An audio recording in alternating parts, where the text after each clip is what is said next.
उद्देश आहे का याच्यामागे? नाही, ही शक्यता देखील असू शकते की सरकार कुठेतरी आपल्याच आमदारांना आणि मंत्र्यांना घाबरलेलं आहे आणि त्यामुळे अध्यक्षाच्या निवडणुकीत आपलं काही वेगळं होईल का असं देखील त्यांना कदाचित वाटत असावं, म्हणून त्यांनी अध्यक्षाच्या निवडणुकीचा तर विषयच आणलेला नाही अजेंड्यावर, तो अजेंड्यावरच नाही. जिल्हानिहाय आढावा बैठका अर्थमंत्र्यांनी घेतल्या होत्या. त्या जिल्हानिहाय अर्थ बैठकांमध्ये राष्ट्रवादी काँग्रेसच्या पालकमंत्र्यांच्या जिल्ह्यांना जास्त निधी आणि काँग्रेसच्या जिल्ह्यांना कमी निधी दिली, कधी अशी तक्रार काँग्रेसच्या मंत्र्यांनी काल मुख्यमंत्र्यांनी. नाही, हे सगळं मिलीजुली आहे. काँग्रेस आणि राष्ट्रवादी आणि शिवसेना हे सगळे मिलेजुले आहेत. हे सगळे मिळून या ठिकाणी सगळं करतायत. सगळा जो काही गैरकारभार चाललेला आहे सगळ्यांचा एकत्रित आहे, भ्रष्टाचार सगळा एकत्रित आहे. त्यामुळे हे दाखवण्याकरता फक्त सत्तेचे लचके कोणाला किती मिळाले याकरता या सगळे भांडणं आहेत, बाकी काही नाही आहे. या ठिकाणी जनतेच्या प्रश्नावर या सरकारला काही घेणं देणं नाही.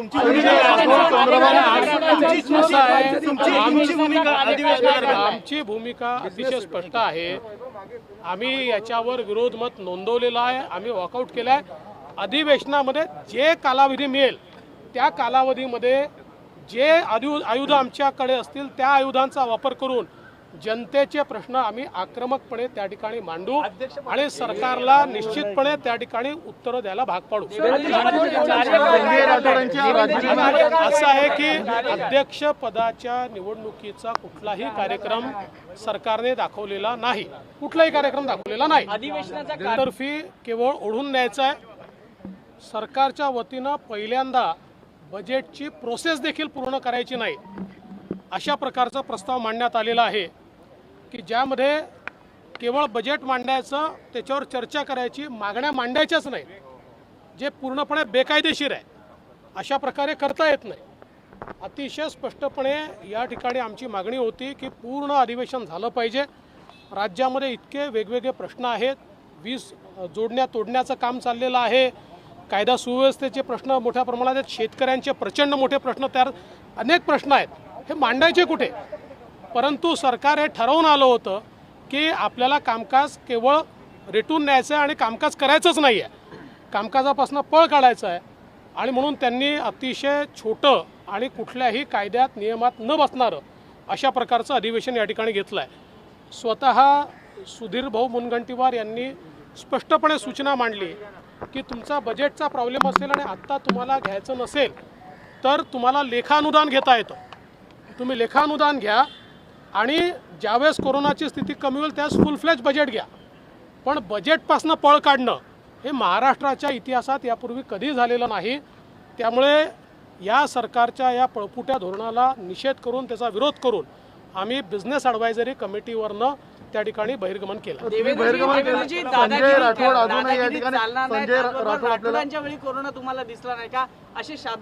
हो बिलकुल, निश्चित त्या ठिकाणी कारण असं आहे की तुम्ही इथे कोरोनाचं सांगता आणि तिथे मंत्री चालले आहेत, मोठे मोठे लोक, 10,000 लोक त्यांच्यासोबत चालले आहेत, कार्यक्रम चाललेले आहेत, त्याच्याकरता कोरोना नाही आहे. आणि या ठिकाणी मात्र अधिवेशन करायचं तर मग कोरोनाची भीती दाखवली जाते. आणि अगदी स्पष्टपणे हा मुद्दा देखील त्या ठिकाणी आम्ही मांडला की तुम्ही जे सल्ले देता ते केवळ विरोधी पक्षापुरतं आहेत का? तुमचे मंत्री असं वागत असतील त्यांच्याकरता कुठलेही नियम नाहीत का? आणि मग इथेच येताना भीती का वाटते? बाहेर कार्यक्रम, सगळ्या मंत्र्यांचे कार्यक्रम चालले आहेत, पक्षांचे कार्यक्रम चालले आहेत आणि जनतेच्या विषयावर ज्यावेळी चर्चा करायची आहे त्यावेळी मात्र सगळे बिलकुल कोरोना कोरोना कोरोना करतात. अतिशय कोरोनाच्या नावाखाली पळ काढणं चाललं. मंत्र्यांसाठी काही वेगळे मंत्र्यांसाठी काही नवीन नियम तयार का? केवळ 2 दिवस चर्चेला बजेटवर मिळणार आहे, तेवढ्या कालावधीमध्ये बजेटवर चर्चा होऊ शकते का? होऊ शकत नाही, कारण नियम असा आहे, खरा तर नियम असा आहे की बजेट मांडल्यानंतर 6 दिवसांनी, अनेक वेळा आपण तो 3 दिवसापर्यंत कमी करतो, त्याच्यावर पहिल्यांदा जी मोठी चर्चा आहे ती जनरल चर्चा होते. ती जनरल चर्चा झाल्यानंतर बजेट खातेवाईज करावं लागतं, प्रत्येक खात्याला आपल्या मागण्या मांडाव्या लागतात. या सगळ्या मागण्या मांडल्यानंतर एकत्रितपणे या मागण्यांचं विनियोजन विधेयक होतं आणि त्या विनियोजन विधेयकानंतर बजेट पास होतं. आता हा मागण्यांचा जो विषय आहे, जो संवैधानिक आहे, तोच उडवून लावलेला आहे. केवळ जनरल चर्चा बजेटवर करायची, खातेवर चर्चा करायची नाही. कारण खातेवर चर्चा झाली तर प्रत्येक खात्याची चिरफाड त्या ठिकाणी होईल आणि काय चाललेलं आहे, कुठला भ्रष्टाचार चालला आहे हे पूर्ण त्या ठिकाणी बाहेर येईल. म्हणून अक्षरशः या ठिकाणी पळ काढलेला आहे. संजय राठोड या मंत्र्यामुळे अधिवेशनाचा कालावधी कमी केलाय का? संजय राठोड प्रकरणामध्ये विरोधी पक्ष आक्रमक राहील आणि हा आक्रमक राहून 100% असं आहे की राठोडांचं प्रकरण असो की इतर मंत्र्यांची प्रकरणं असो की इथले भ्रष्टाचार असो, या सगळ्या गोष्टींवर आणि विशेषतः शेतकऱ्यांचे मुद्दे आहेत, वीज कापण्याचे मुद्दे आहेत, याच्यावर प्रचंड आक्रमक विरोधी पक्ष राहील आणि आपल्याला त्यावेळेस उत्तरं देता येणार नाही. कारण मागच्या काळात आपण काय बोललो आणि आता आपण नेमकं काय वागतोय हे सगळं आपलं उघडं पडेल हे सरकारला लक्षात आल्यामुळे त्यांनी या ठिकाणी हा कालावधी कमी केला. अधिवेशन जवळ यायला लागलं की नेहमी कोरोनाचे आकडे वाढताना दिसतात. पुन्हा एकदा तुम्ही मागच्या बैठकीच्या दरम्यान म्हणला होतात की 25ला जर शासनाने असं केलं, सरकारने असं केलं तर तेच म्हणावं लागेल. मंत्री पॉझिटिव्ह येतात, राजकीय दौरे होतात, शक्ती प्रदर्शन होतं, मात्र अधिवेशन होत नाही. हाच आमचा खरा मुद्दा आहे. आणि सुधीर भाऊंनी त्या ठिकाणी सांगितलं की निगेटिव्ह प्रेशर आता तुम्ही तयार केलं आहे. मग आता भीती कशाची आहे? कुठलंही टेंडर न काढता या ठिकाणी विधानमंडळामध्ये निगेटिव्ह प्रेशर तयार केलं, त्या ठिकाणी त्याचे सगळे इक्विपमेंट लावले. मग आता अडचण काय आहे? आता का बरं त्या ठिकाणी अशा प्रकारे अधिवेशन गुंडाळलं जात आहे? सरकारजवळ कुठलंही त्याचं उत्तर नाही आहे.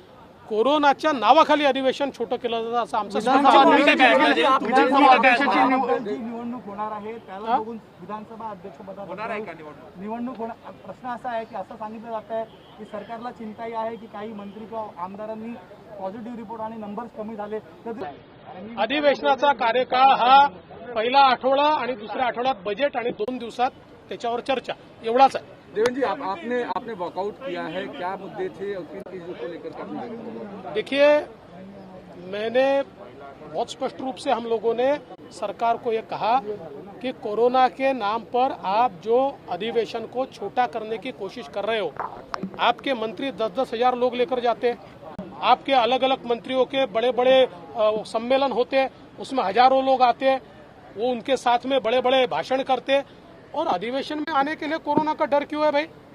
तो ये कोरोना के नाम से अधिवेशन नहीं लेना, इस प्रकार की जो नीति है एक प्रकार से पलायनवाद है. अधिवेशन लेने से सरकार डर रही है. जनता के सवालों का जवाब ये सरकार नहीं दे सकती. राज्य में जो अनाचार, दुराचार और भ्रष्टाचार चल रहा है उसके ऊपर जनता की जवाबदेही ये सरकार नहीं करना चाहती. इनके मंत्रियों के जिस प्रकार के प्रकरण बाहर आ रहे हैं उससे सरकार भागना चाहती है और इसलिए ये सरकार अधिवेशन को यहाँ पर नहीं लेना चाह रही है. हमने इसका निषेध किया है, इसका विरोध किया है और हमने बिजनेस एडवाइजरी कमिटी जो है उसमें से हम लोगों ने बहिर्गमन किया. देवेंद्र जी, शरद पवार आणि मुख्यमंत्री नाराज आहेत असं म्हटलं जातंय, तरी पण संजय राठोडांचा राजीनामा होत नाही. खरंच नाराज आहे का? नाराजीच्या केवळ बातम्या सोडल्या जातात. काही नाराजी वगैरे काही नाही. नाराजी असती तर आतापर्यंत कारवाई झाली असती. कोणाची नाराजी वगैरे नाही आहे. सगळी मिलीजुली सरकार आहे. मी पहिल्या दिवशीच सांगितलं, नो वन किल्ड जेसिका हा सिनेमा आला होता, त्याप्रमाणे पोलीस याच्या संदर्भात वागतायत. कुठली चौकशी त्याच्यात होत नाही आहे. कायद्याचं राज्य आहे कुठे? आणि छोट्या छोट्या गोष्टीवर बोलणारे आमचे गृहमंत्री याच्यावर मात्र बोलत नाहीत. याच्यावर काय तपास झाला सांगत नाहीत किंवा पोलिसांना विचारत नाहीत. त्या सीडीतला आवाज कोणाचा आहे याच्यावर ते बोलत नाहीत. त्याच्यामुळे हे अतिशय स्पष्ट आहे. हे या बातम्या हे नाराज आहे, कोणी नाराज बिराज नाही. सगळं आलबेल आहे. सगळ्यांच्या आशीर्वादाने हे जे काही चाललं आहे ते आशीर्वादानंच चाललेलं आहे. एका मुलीचा मृत्यू होतोय आणि जर असा मृत्यू झाला आणि मंत्र्याला वाचवलं गेलं तर राज्यामध्ये एक वेगळा पायंडा पडणार असं तुम्हाला वाटत नाही का? एका मुलीचा मृत्यू होतो तरीही मंत्र्याला वाचवलं जात आहे. एक राज्यात चुकीचा पायंडा पडणार असं वाटत नाही का तुम्हाला? चुकीचा पायंडा पडलाच आहे. असं आहे की अनेक वेळा प्रकरणं घडतात, परंतु इतके भक्कम पुरावे हे फार कमी प्रकरणात असतात. या प्रकरणात पहिल्या दिवशीपासून पुरावे आहेत.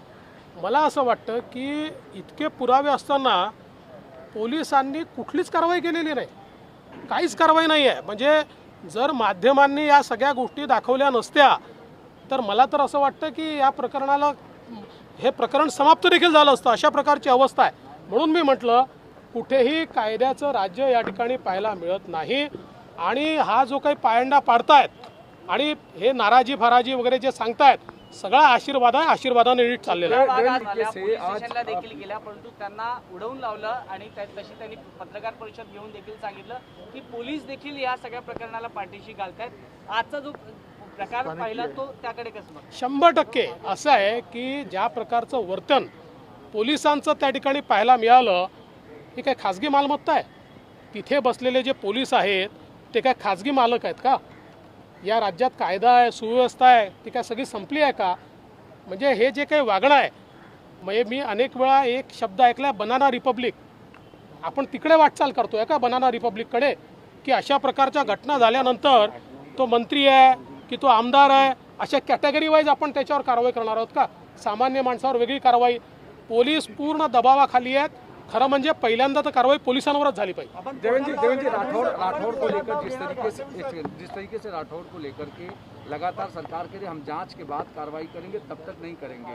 कोरोना को लेकर के भी इतनी भीड़ इकट्ठा हुई, उस पर भी जो मामले दर्ज हुए उसमें संजय राठौड़ का नाम, इसको देखकर देखिए ये सारी चीज़ें जो है ये आशीर्वाद से ही चल रही है. सरकार का इसको पूरा आशीर्वाद है.